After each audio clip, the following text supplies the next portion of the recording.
Wavesound Audiobooks presents an unabridged recording of Out in the Cold by Trevor Douglas, narrated by Kate Handford. This book is dedicated to Harper Ann.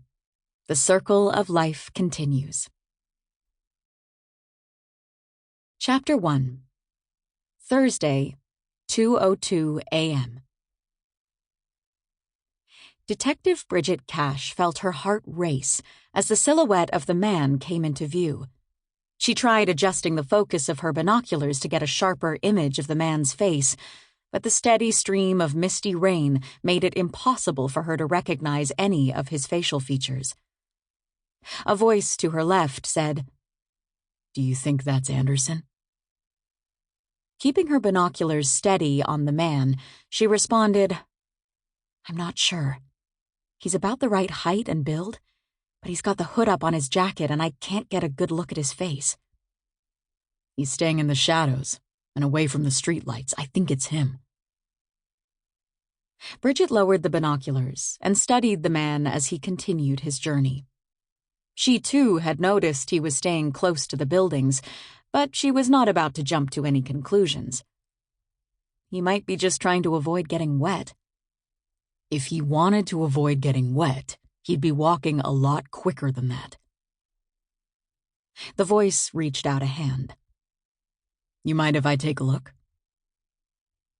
Without taking her eyes off the man, Bridgette handed the binoculars to her partner, Levi Frost.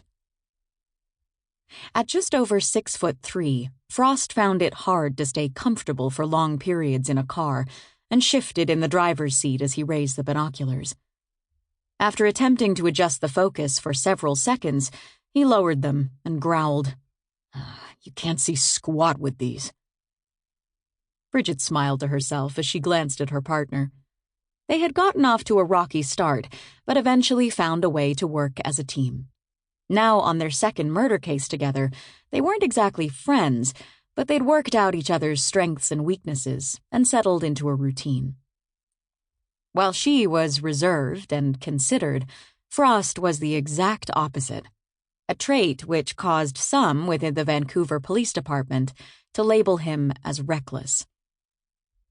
She turned back and followed the man's progress as he walked along the inner suburban street.